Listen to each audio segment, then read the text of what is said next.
16장 1절부터 6절까지 제가 봉독합니다. 아브라함의 아내 사레는 출산하지 못하였고 그에게 한 여종이 있으니 애굽 사람이요 이름은 하갈이라. 사레가 아브라함에게 이르되 여호와께서 내 출산을 허락하지 아니하셨으니 원하건대 내 여종에게 들어가라. 내가 혹 그로 말미암아 자녀를 얻을까 하노라 하매 아브라함이 사레의 말을 들으니라. 아브라함의 아내 사레가 그 여종 애굽 사람 하갈을 데려다가 그 남편 아브라함에게 첩으로 준 때는 아브라함이 가나안 땅에 거주한 지 10년 후였더라. 아브라함이 하갈과 동침하였더니 하갈이 임신하매 그가 자기의 임신함을 알고 그 유주인을 멸시한지라. 사레가 아브라함에게 이르되 내가 받는 모욕은 당신이 받아야 옳도다. 내가 나의 이종을 당신의 품에 두었거늘 그가 자기의 임신함을 알고 나를 멸시하니 당신과 나 사이에 여호와께서 판단하시길 원하노라. 아브라함이 사레에게 이르되 당신의 이종은 당신의 수중에 있으니 당신의 눈에 좋을 대로 그에게 행하라 하매 사레가 하갈을 학대하였더니 하갈이 사레 앞에서 도망하였더라. 아멘. 오늘 전할 말씀의 제목은 나의 힘으로냐 주의 은혜로냐, 여러분의 힘으로냐 주님의 은혜로 사는 것이냐, 이 제목인데요. 다 아마 이 제목의 의미가 무엇인지 아는 분들이 참 많겠죠. 그러나 제목대로 실제로 사는 사람은 그렇게 많지 않지 않냐 이런 생각하면서 이 제목을 잘 이해하고 오늘 말씀처럼 살았으면 참 좋겠다 이런 생각이 듭니다. 오늘 창세기 16장인데요. 창세기 15장에 보면 하나님이 아브라함을 찾아옵니다. 그래서 하시는 말씀이 나는 내 방패요 지극히 큰 상급이라 그렇게 말합니다. 이 상급은 상을 주는 분이시다 그런 뜻이죠. 그때 아브라함이 자식이 없었으므로 하나님 내게 자식을 주리 하십니까? 나는 자식이 없습니다. 근데 하나님이 자식을 주지 아니하신 거로 집에서 길른 이 엘리에셀을 내 상속자로 삼을까 합니다. 그렇게 말씀을 드렸습니다. 그랬더니 하나님이 아니라 내가 내 상급인 것처럼 내가 내게 생명을 주어서 내 몸으로 자식을 낳게 할 것이고 내 몸으로 난 그 자가 내 상속자가 될 것이라 그렇게 말씀을 합니다. 그리고 아브라함을 아마 그때 밤인 같은데 밖으로 이끌어내셔서 밤 하늘을 보게 하고 내 몸으로 날 자의 후손이 하늘의 별처럼 많게 될 것이다.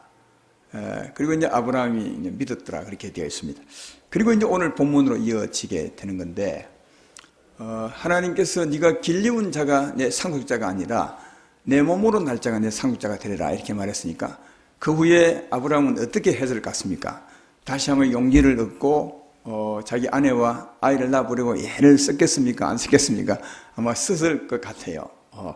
썼을 같은 그 느낌을 알 수 있는 말씀이 오늘 본문에 있습니다. 1절에 보면 아브라함의 아내 사레는 출산하지 못하였고 그렇게 말해요. 이 말은 열심히 노력했지만 안 되더라 그 말이죠.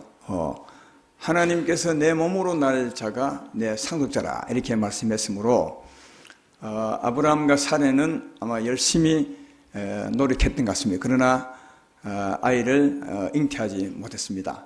그래서 이제 그 사레 아내가 아브라함에게 이런 제안을 합니다. 내가 아이를 낳지 못하니까 내 첩을 당신에게 줄 테니까 내 첩을 취하여 보십시오. 하나님이 당신 몸으로 아이를 낳는 자가 상속자를 했으니까 내 첩을 통해서 낳으면 어쩌면 당신의 상속자, 우리의 후손이 될 수 있을 것입니다. 그래서 이제 첩을 주었습니다.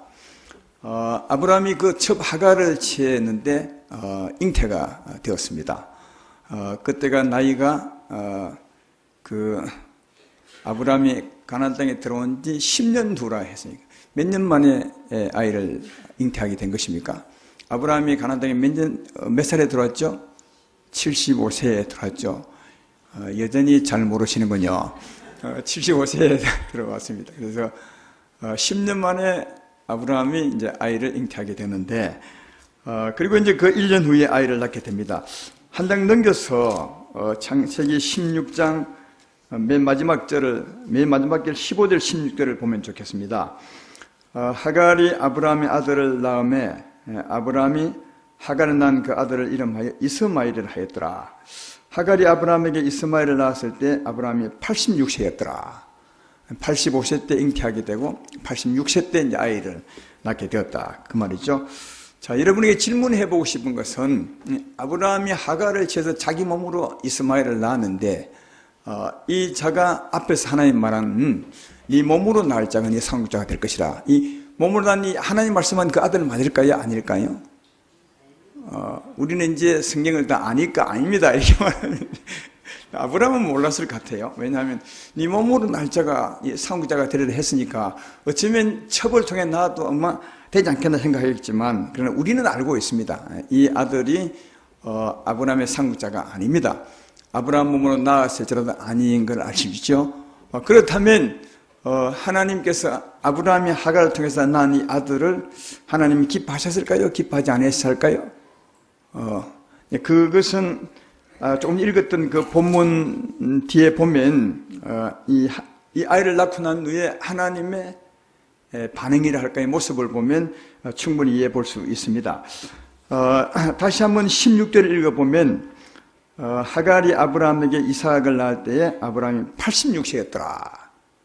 그리고 17장 1절을 보십시오. 17장 1절을 보면 아브라함이 99세 때에 여호와께서 아브라함에게 나타나서 그에게 이르시되 나는 전능한 하나님이라 너는 내 앞에 행하여 완전하라.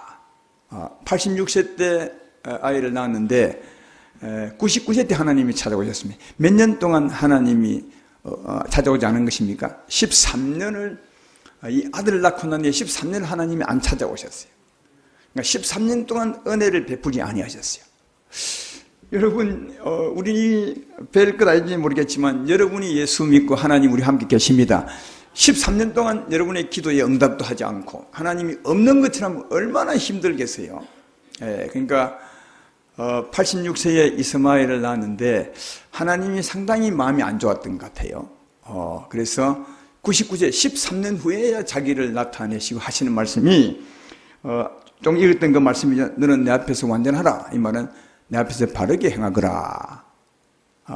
이 말씀을 보면 이 아브라함이 하갈을 취해서 이스마엘을 낳은 것은 하나님의 뜻이 아님을 알 수 있고 하나님을 기쁘게 한 것이 아니라 하나님의 마음을 상하게 했던 것임을 충분히 짐작해 볼 수 있죠. 근데 왜 아브라함이 하갈을 취해서 아이를 낳은 것을 하나님은 기뻐하지 아니할까요? 왜 하나님이 언짢게 생각하실까요? 오늘 이것을 아는 것이 오늘 말씀의 핵심입니다. 오늘 말씀을 잘 들으시고 왜 하나님은 하갈을 통해서 난 이 같은 아브라함의 행동을 좋아하지 않으셨던가 하고 이해하시고 여러분도 이렇게 살지 마시고 하나님이 기뻐하는 삶을 살게 되기를 주의 이름으로 축원합니다. 이걸 제가 설명을 해보겠습니다. 아브라함에게는 두 여자가 있었습니다. 하나는 이제 본처 사레였고 하나는 이제 하갈이라는 여자였는데 이 두 여자는 아브라함의 본처고 또 첩이기도 하지만 그러나 이 두 여인은 이 하나님의 뜻을 나타내는데 좋은 의미를 갖고 있습니다. 이 두 여인의 의미가 무엇인가를 갈라디아서 신약에서 잘 설명하는데 갈라디아서 4장 22절 26절에 이 두 여인에 대해서 설명합니다. 이렇게 말하고 있습니다. 기록된 바 아브라함에게 두 아들이 있으니 하나는 여종에게서 하나는 자유에 있는 여자에게서 낳았다 하였으며 여종에게서는 육체를 따라 낳고 자유에 있는 여자에게서는 약속으로 말미암았느니라. 이건 비유니 여자들은 두 언약이라 하나는 시내 산으로부터 종을 낳은 자니 곧 하갈이라. 이 하갈은 아라비아에 있는 시내 산으로서 지금 있는 예루살렘과 같은 곳이니 그가 그 자녀들과 더불어 종로로 타고 오지 위에 있는 예루살렘은 자유자니 곧 우리 어머니라. 그렇게 말해요. 두 여자가 비유래요. 그러니까 아브라함에게는 두 여자지만 아내고 첩이지만 그 두 여자는 하나님의 뜻을 나타내는 비유가 된다는 거죠. 하나님의 뜻을 나타내는 의미가 있다는 거죠. 근데 그 비유가 뭐냐? 이 두 여자는 두 언약이라. 두 언약이 뭐냐 하면 율법과 복음입니다. 그러니까 여기 이제 그 뒤에 이 언약을 설명합니다. 하나는 이 산에 있는 예루살렘이, 그러니까 땅에 있는 예루살렘이고 하나는 하늘에 있는 예루살렘이다. 이렇게 이제 말씀하고 있죠. 여러분, 예루살렘이 뭐 어떤 곳입니까? 하나님이 계신 곳입니다. 하나님의 성전입니다. 이 땅의 예루살렘은 모형이죠. 진짜 성이 아니라 하늘의 진짜 하나님의 성전의 모형이고, 하늘의 예루살렘은 진짜 하나님의 성이죠. 그러니까 이 땅에 있는 예루살렘, 하늘에 있는 예루살렘, 이 두 가지를 나타내는 것인데, 하나님의 성전이라면 예루살렘에서 무엇이 나오죠? 왜 예루살렘을 했을까요? 두 언약을 하면서 하나님은 영이요 생명이며 말씀이십니다. 그래서 하나님의 성전은 말씀이 나오죠. 우리 그런 찬송을 알고 있지 않습니까? 오라 우리가 여호와의 산에 올라 하나님의 전에 이르자. 주님의 도를 배우고 주님의 길로 행하자. 이는 율법이 시온에서 나오고 주의 말씀은 어디 있어요? 그 노래도 잘 모릅니까? 주의 말씀은 예루살렘에서. 하나님은 영이요 말씀이십니다. 영이요 생명이시죠. 그가 예루살렘에 있다면 말씀이 나오죠. 근데 땅에 있는 예루살렘은 모형이니까 하나님 말씀을 기록한 율법, 기록된 말씀이 있는 곳이고, 하늘에 있는 예루살렘은 진짜 하나님이 계신 곳이니까 영이요 생명이신 말씀이 나오는 거예요. 이해가 되시죠? 그러니까 땅에 있는 예루살렘과 하늘의 예루살렘의 차이가 뭐냐? 땅에 있는 예루살렘은 모형이니까 글입니다. 기록된 말씀, 율법이 땅에 있는 예루살렘이라면 하늘의 예루살렘은 하나님이 직접 말씀한 영이요 생명이신 말씀이라는 거예요. 하갈은 땅에 있는 예루살렘이고 사레는 하늘에 있는 예루살렘이라 그렇게 말하니까 이런 겁니다. 아브라함이 하갈을 지어서 이스마엘을 낳은 것은 어떤 것이냐면, 아브라함이 자기 육체의 힘으로, 조금 전에도 읽었던 그 말씀 가운데서도 여종은 육체를 따라 낳고 이렇게 말했던 것처럼 아브라함이 육체의 힘으로 하갈을 지었다는 말은 육체의 힘으로 하나님 말씀을 지키려고 예를 쓴 것을 말하는 거예요. 예. 그래서 그 삶의 결과가 누구냐? 이스마엘이고요. 이 여자가 아브라함의 아내이기도 하지만 또 비유이니까 진짜 의미는 뭐냐면, 아브라함이 하갈을 지어서 이스마엘 낳은 것은 아브라함이 자기 육체의 힘으로 하나님 말씀을 지켜보겠다고 예를 쓰고 그 결과가 이스마엘이고, 또 아브라함이 사레에 지어서 이삭을 낳은 것은 아브라함이 하나님의 말씀, 생명의 말씀, 하나님의 은혜로 말씀을 따라 살아감으로 그 삶의 결과가 이삭이라, 이런 뜻임을 성경에서 말해주고 있습니다. 이걸 오늘날 우리 삶에 적용해보면 이런 겁니다. 하나님은 아브라함에게 말씀한 것처럼 우리에게도 하나님 말씀을 하시죠. 이런 말씀을 우리에게 했다고 칩시다. 너는 내 이웃을 내 몸같이 사랑하라. 하나님 우리에게 이런 말씀을 했습니다. 아브라함에게 말씀한 것처럼 우리에게도 이런 말씀을 했는데, 이런 말씀을 하면 우리 예수 믿는 사람은 두 가지로 이 말씀을 지키려 합니다. 한 사람은 어떤 것이냐? 순전히 자기 육체의 힘으로 그 말씀을 지켜보려고 예를 쓰는 겁니다. 이웃을 내 몸처럼 사랑하려고 예를 쓰는 겁니다. 네, 하나님이 말씀하셨으니까요. 내 힘으로 내 이웃을 내 몸처럼 사랑하려고 예를 써도 그 삶의 결과가 있습니다. 이 결과가 이스마엘 같은 사람이라는 것이고요. 또 어떤 사람은 자기 힘으로 사는 것이 아니라 하나님의 은혜, 하나님의 생명, 하나님의 힘을 받아서 그 힘으로 내 이웃을 내 몸처럼 사랑하려고 하는 사람이 있습니다. 이 두 가지 삶을 살아갈 수 있습니다. 여러분은 어떻게 사는지 모르겠지만 이 두 가지 삶을 살게 되는데, 첫 번째 삶을 사는 것이 뭐냐면 아브라함이 하갈을 쳐서 이스마엘을 낳는 그 삶입니다. 자기 육체의 힘으로 하나님의 말씀을 지켜보겠다고 예를 쓰는 거죠. 이것이 아브라함이 하갈을 취해서 이스마엘을 낳는 삶이라면, 또 두 번째 삶, 하나님의 은혜를 받아 하나님의 은혜로 사는 삶, 이것은 아브라함이 사레를 취해서 이삭을 낳는 삶을 설명하는 겁니다. 구약의 말씀은 이렇게 비웁니다, 여러분. 이 진짜 말씀을 아셔야 우리 삶의 변화를 받을 수 있고 하나님이 원하는 삶을 살아갈 수 있습니다. 제 말 이해되면 아멘 합시다. 그러면 이 두 가지 삶, 아브라함이 하갈을 지어서 이스마엘을 낳듯이 자기 육체의 힘으로 하나님 말씀을 지키며 살겠다는 이 삶이 옳으냐, 아니면 하갈이 사례를 취해서 이삭을 낳는 것처럼 하나님의 은혜로 사는 삶이 맞느냐, 이 두 개 중에 어느 삶이 맞는 것입니까? 하나님 보시기에 우선은 옳다 그렇다 대답하지 마시고요. 지금까지 우리는 아브라함에 대한 말씀을 들어왔는데, 아브라함 말씀을 잘 들어왔으면 이 말씀 금방 이해할 수, 그건 이리 사는 게 옳은 것입니다 하고 아마 충분히 여러분도 답을 할 수 있을 텐데, 제가 설명을 잘 못해서 그런지, 아니면 여러분이 지금까지 설교를 잘 못 들어서 그런지 답을 하는 분이 있고 안 하는 분이 있는데, 제가 설명을 해보겠습니다.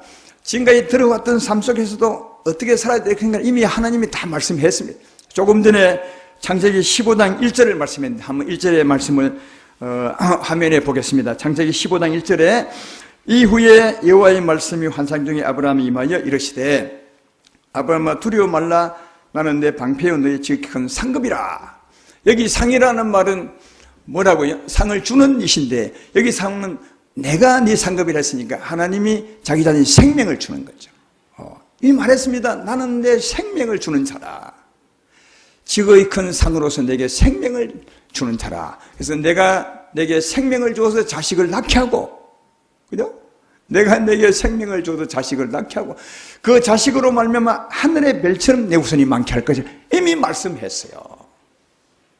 그러니까 이미 하나님은 아브라함에게 내가 내게 생명을 주고 그 생명으로 자식을 낳을 것이다 했어요. 이게 그 삶이 옳다는 것을 알 수 있죠. 그리고 그 앞에도 하나님이 아브라함에게 말씀하셨습니다. 창세기 12장 1절로 2절에 보면 이런 말씀을 하셨습니다.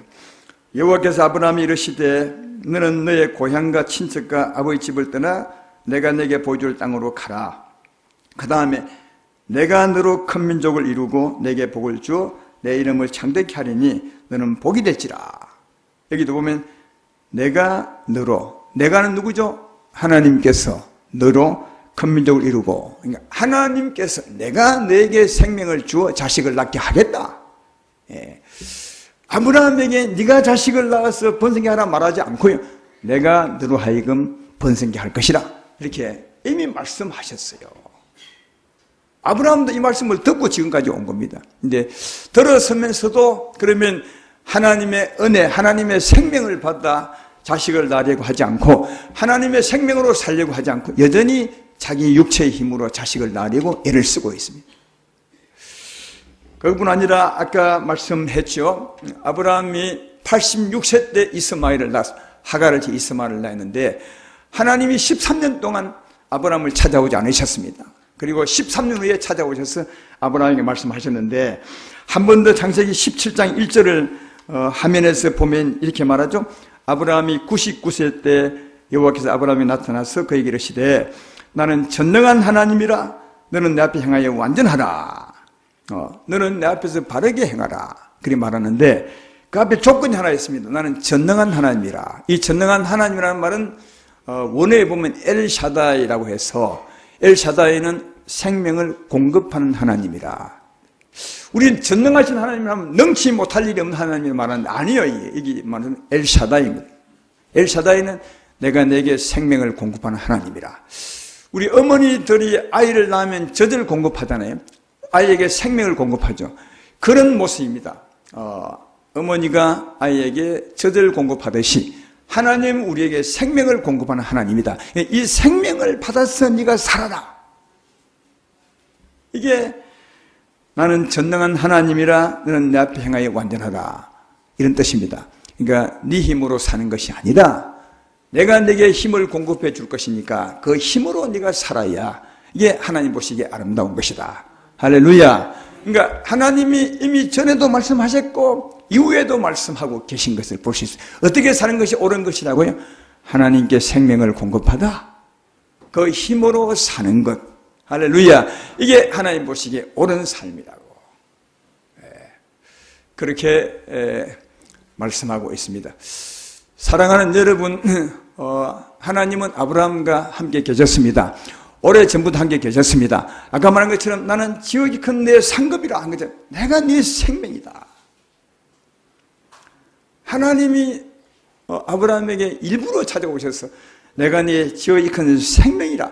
이 생명을 주어 너로 하여금 자식을 낳게 할 것이고, 이미 말씀에, 이 말씀을 아브라함이 안다면 이후의 삶도 하나님의 은혜로 사는 것이 마땅한데, 아브라함은 여전히 자기 육체로 살고 있어요. 사랑하는 여러분, 우리 예수 믿는 우리들도 그렇더라고요. 처음에는 다 자기 힘으로 삽니다. 자기 육체의 힘으로 사는 것을 발견해 볼 수 있습니다. 우리가 예수 믿으면 하나님의 은혜를 받습니다. 하나님이 계심을 압니다. 구원의 은혜를 경험한 분이 많죠. 그래서 전에는 하나님이 계신 줄 몰랐는데 진짜 믿어보니까 하나님이 계셔. 아마 여러분들도 그런 감격에 살았던 분이 많이 있을 것입니다. 하나님이 계신 줄 모르다가 하나님이 계신 걸 아는 순간 정말 감격스럽습니다. 세상 살맛이 납니다. 하나님이 계시지 않고 나만 홀로 이 세상에 간 줄 알았는데 진짜 봤더니 하나님이 계세요. 내 병도 치료하고 내 영혼도 새롭게 하고 내 삶을 새롭게 하시는, 보이지 않지만 하나님 계심을 믿게 됩니다. 이때 하나님을 진짜 사랑하는 마음이 생기죠. 근데 이제 하나님 말씀을 많이 듣고 하나님 계심을 알기 때문에 그 말씀대로 살려고 예를 씁니다. 근데 그 예씀이 다 자기 힘으로 살게 되더라고요. 열심히. 그래서 하나님이 계시고 그 하나님을 사랑함으로 열심히 하나님 말씀을 따라 살려고 하지만 세월이 지날수록 더 못 사는 자기를 발견하게 됩니다. 결코 못 살게 되는 자기를 발견하게 되고 고민하게 됐죠. 사실은 우리 인생의 힘, 여러분의 힘으로 하나님 말씀 따라 살아갈 수 없는 것은 하나님의 법이 굉장히 차원이 높습니다. 아까 제가 하나님 말씀을 한 가지 인용했죠. 내 이웃을 내 몸처럼 사랑하라. 이 말씀은 구약 전체의 말씀을 한마디로 요약하자면 하나님 뜻이 그것입니다. 이 구약의 전체 말씀을 한마디로 딱 요약하자면 하나님은 우리에게 내 이웃을 내 몸처럼 사랑하라. 여러분, 내 이웃을 내 몸처럼, 내가 나를 사랑한 것은 내 이웃을 사랑하래요. 이거 할 수 있으십니까? 여러분에게는 선한 힘이 있으십니까? 그리고 신약에 오면 더 어려운 말씀을 합니다. 누가 내게 악을 행하더라도 악을 갚지 말고 선을 행하라. 아니, 내게 악을 행하는데 어떻게 사람이 선을 행하여? 바보처럼. 근데 더 어려운 말씀합니다. 오른밤을 치고는 왼밤을 돌리더라. 그래도 악한 사람이거든. 악한 사람이 네 오른밤을 딱 치고는 왼밤을 돌리더라. 오리를 가자 하거든 심리를 갖추고 속옷을 달라면 그옷까지 벗어주라. 하겠어요? 여러분, 예사로 들고 안 돼요. 하나님이 계심을 알고 하나님의 구원을 알고 하나님이 너무 사랑하여서 하나님 말씀을 지키려고 하는데 하나님은 악에 대해서 선을 행하라. 오른밤을 치고는 왼밤을 도무지 진짜 고민돼. 왜? 못하니까. 그런 삶을 못 삽니다, 여러분. 불가합니다. 근데 처음에는 그냥 이런 문제를 심각하지 않게 살죠. 그냥 열심히 사랑하는 마음 하나님이 계시니까 너무 좋아 사는데 자꾸 가다 보면 하나님이 계신데 하나님은 이게 살았는데 왜 나는 못 살지? 굉장히 고민됩니다. 이게. 불가하는 것으로 끝나는 것이 아니라 고민이 되는 겁니다. 어떻게 하나님이 계심을 알고 하나님의 백성인데 주의 뜻을 따라 살아야만 하는데 왜 못 살지?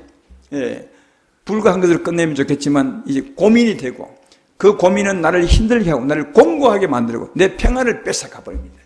하나님이 계심을 아는 사람들, 그리고 하나님 위에 살고자 하는 사람은 다 이런 고민이 굉장히 힘듭니다.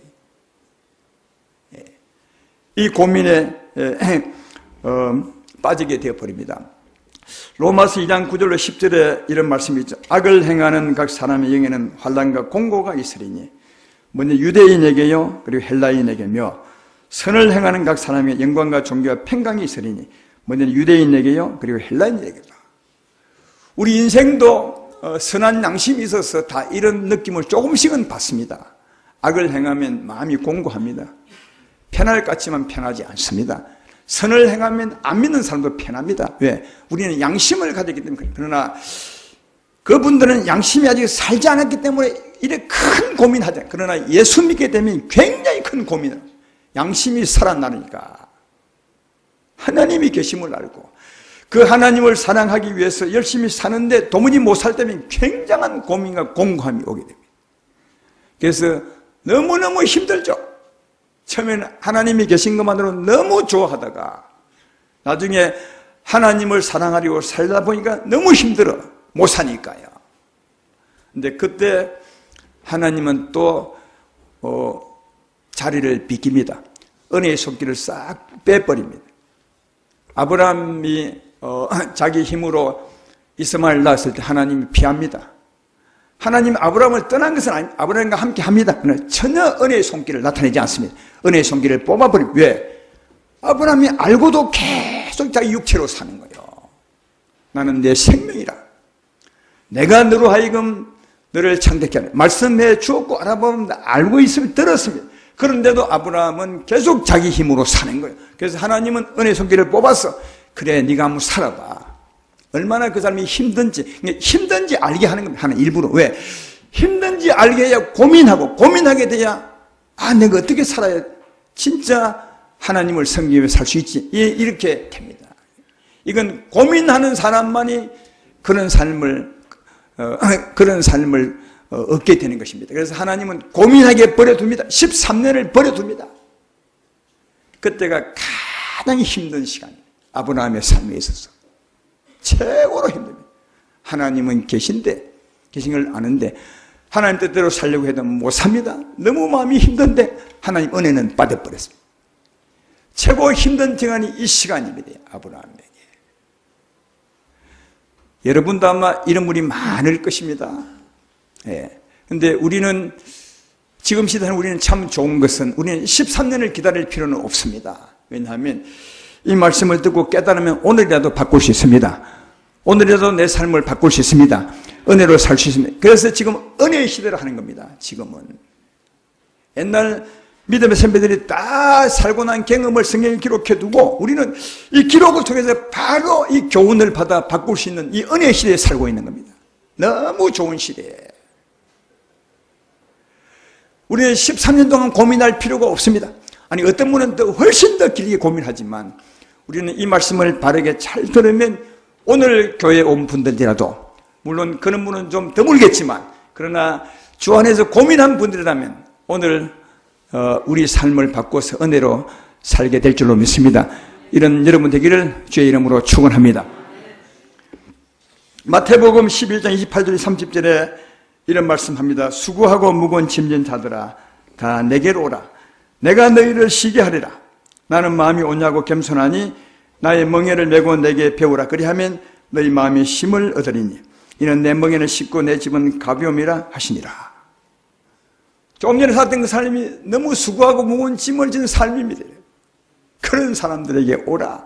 여러분 이 삶은 안 믿는 사람에게도 해당되는 말이지만 믿는 사람에게도 해당되는 겁니다. 오늘 아브라함 같은 사람, 조금 전에 말했던 그 말씀대로 고민하고 사는 사람들에게 말하는 수고하고 무거운 짐자들은 얼마나 힘드냐. 그 삶이 내게로 오라. 내가 너희를 쉬게 하리라. 어떻게 쉬게 한다고요? 나는 마음이 오냐고 겸손하니 와서 이 마음을 받아라. 이게 예수의 멍에를 메는 겁니다. 예수의 마음은 오냐고 겸손합니다. 하나님의 생명은 오냐고 겸손합니다. 한마디로 말하면 사랑이죠. 이 사랑을 받으면 이렇게 살 수 있어요, 진짜.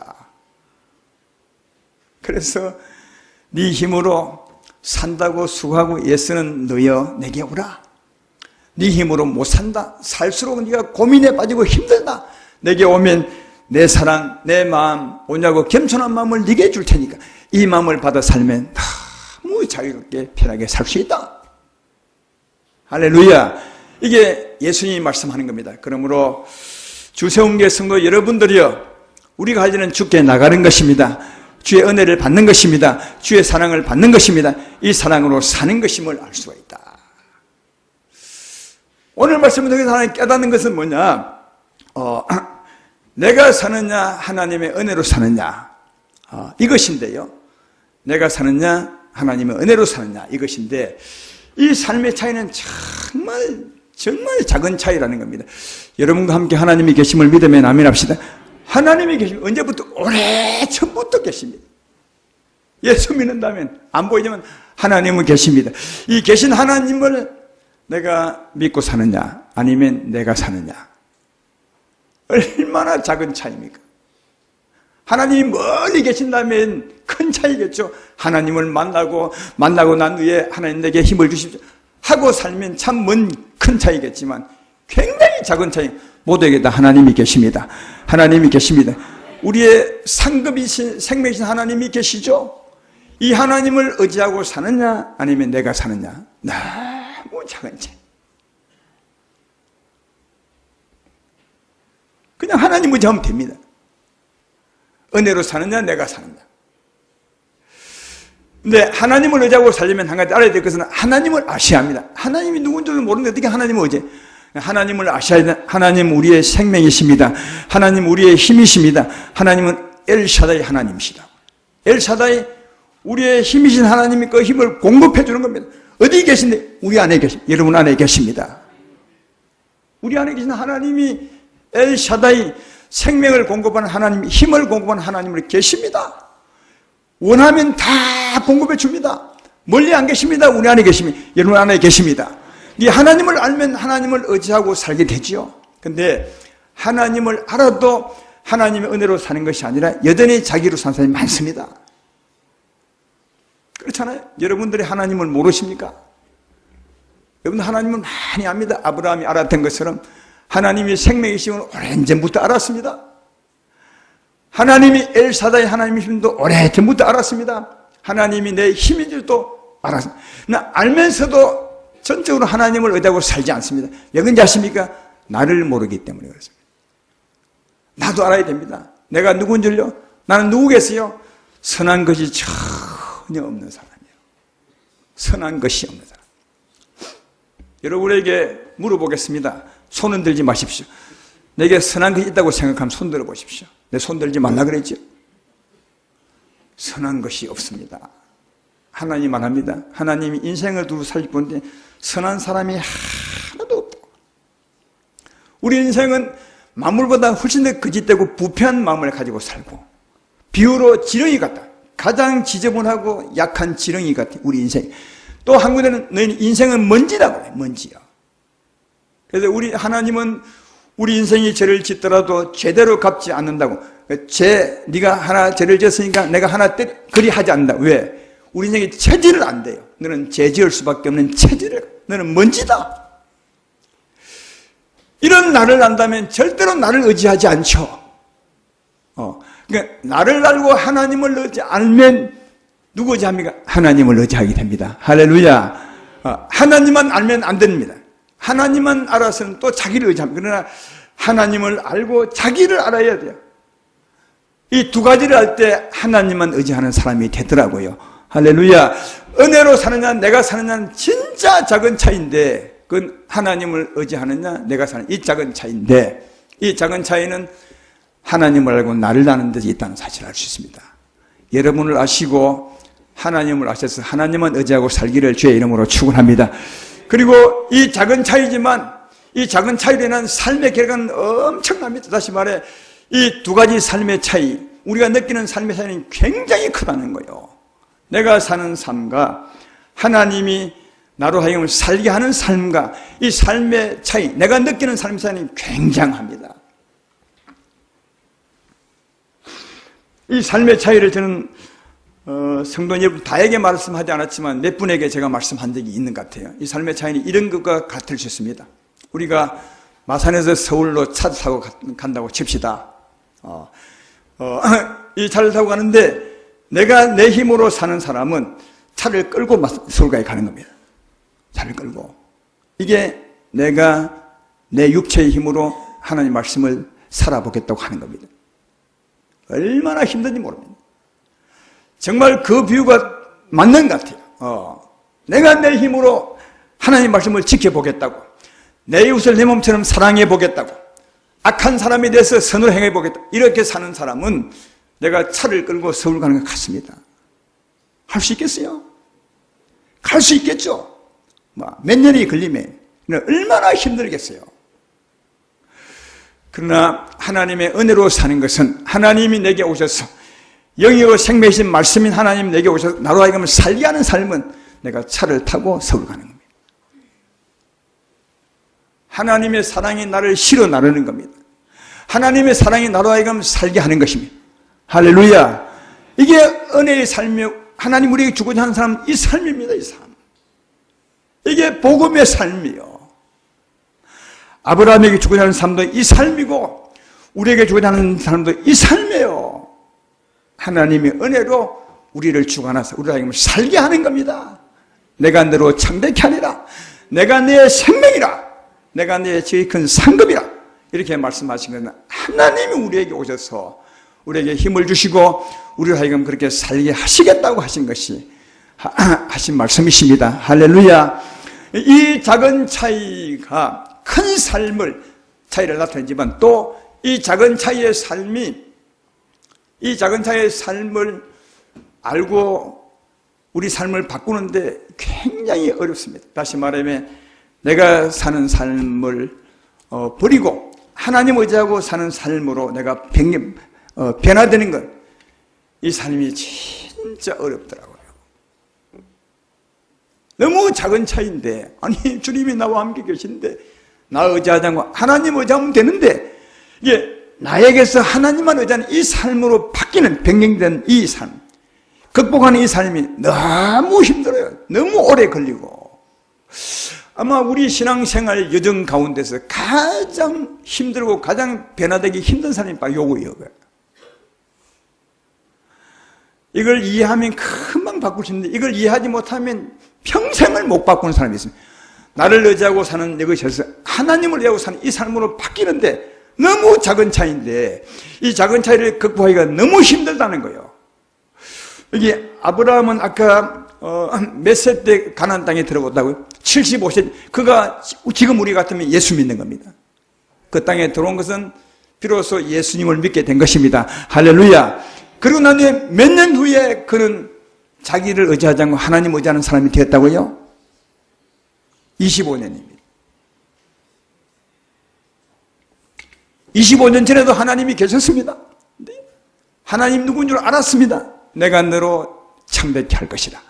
내가 너의 상급이라. 내가 너의 생명이라. 내가 너의 생명을 주어서 내 후손을 낳게 할 것이며. 이미 말씀했는데도 25년이 걸렸어요. 자기를 버리고 하나님만 의지하고 사는 것이 25년 걸렸다니까요. 야곱은 몇 년 걸렸습니까? 야곱은 21년 걸렸습니다. 하나님 믿고 하나님의 사람이 되고 난 후에 자기를 계속 고집하면서 속이고 다투고 빼앗고 그렇게 하다 야복강 나루트에서 깨집니다. 그게 21년 걸렸습니다. 애굽 땅에서 구원받은 이스라엘 백성은 몇 년 걸리셨습니까? 40년이 걸려도 못 바꿨습니다. 그러니까 이스라엘 백성들은 40년 동안 광야를 헤매다가 광야를 벗어나지 못하고, 이 말은 자기를 의지하고 살다가 하나님을 의지하지 못하고 죽었습니다. 처음 갔는지 안 갔는지 그건 모르겠어요. 애굽 땅에서 나와서 구원받은 사람 중에 딱 20세 이상은 두 사람만 가나안 땅에 들어갔습니다. 그 두 사람이 드디어 40년 만에 뭐라고요? 자기 의지하고 살았던 삶을 바꾸어서 하나님만 의지하는 자가 되는 겁니다. 그러니까 여러분 진짜 작은 차이입니다. 이 차이가 무슨 차이라고? 하나님이 나와 함께 계십니다. 여러분과 함께 계십니다. 그런데 나를 의지하고 사느냐 하나님을 의지하고 사느냐, 이 차이 너무 작은 차이 아닙니까? 그런데도 이 작은 차이를 바꾸기가 정말 힘들고 너무너무 오래 걸려요. 근데 우리는 좋다는 겁니다. 왜? 이런 말씀을 듣고 진짜 알면 빨리 바꿀 수 있습니다. 20년 걸릴 필요 없습니다. 13년 걸릴 필요가 없습니다. 알기만 난다면 오늘 내일 바꿀 수 있습니다. 물론 그것이 온전한지는 모르겠지만 바꿀 수 있습니다. 할렐루야. 네. 이 작은 차이지만 굉장히 큰 차이입니다. 삶의 차이. 이 작은 차이를 극복하기 진짜 힘든데, 그러나 이 삶을 극복하고 바르게 주님 보시기에 기쁘게 살아갈 수 있는 것은 딱 하나입니다. 나를 알고 하나님 아는 겁니다. 내게 계신 하나님이 누구시며 어떤 분이시며 내가 누군지만 안다면 나를 의지하지 않고 하나님을 의지할 수 있습니다. 여기에 이 말씀에 핵심이 있는 겁니다. 우리 삶의 핵심이 여기 있습니다. 나를 알고 하나님을 안다면 나를 의지하지 않습니다. 하나님만 의지할 것입니다. 여러분을 생각해 보십시오. 아무리 생각해도 선한 것이 없습니다. 여기 결혼해서 부부가 함께 사시는 여러분 물어봅시다. 남편이 참 선합니까? 왜 웃어요? 왜 웃냐고요? 우는 사람은 벌써 마음이 다 보입니다. 예. 우리 남편은 선하지 않습니다. 남편에게 물어, 여러분 옆편이 선합니까? 옆편이라서 미안합니다.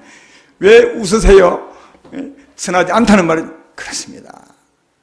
선하지 않습니다. 우리 인생은 죄인 출신입니다. 어둠이 온통 우리 심령을 물들여 있으면 그 육체와 정력이 그대로 남아있습니다. 물론 천국 갈 때 버리고 갈 것입니다. 우리 영혼은 살았지만 육체와 정력은 그대로 남아있습니다. 할렐루야. 그러니까 우리에게는 선한 것이 없습니다. 그런데도 우리 인생은 하나님을 사랑한다는 맹목으로 예수 믿고 난 후에 계속 자기 육체로 삽니다. 전도할 때도 육체로 하고 헌금할 때도 육체하고 봉사할 때도 육체로, 그러니까 막 싸우면서 합니다. 왜? 자기 육체로 하니까. 선하니 그런 가정이 필요한 것 같아요. 아브라함도 13년 아니 25년을 걸렸으니까 필요하지만 꼭 깨달아야 알아야 될 것은 하나님 내게 왜 계시냐 하면 늘 의지하지 말고 하나님 의지하고 살라고. 하나님이 지극히 큰 상급이라고. 하나님이 내 생명이라고. 하나님이 내게 생명을 주어서 그 생명으로 살게 하시려고 오셨다고. 할렐루야. 하나님이 엘샤다이 하나님이시라고. 이 하나님을 잘 아신다면 이제는 하나님 모신 여러분들이요, 이 작은 차이 중에 여러분을 버리시고 여러분 의지하지 마시고 하나님을 의지하십시오. 하나님 의지하십시오.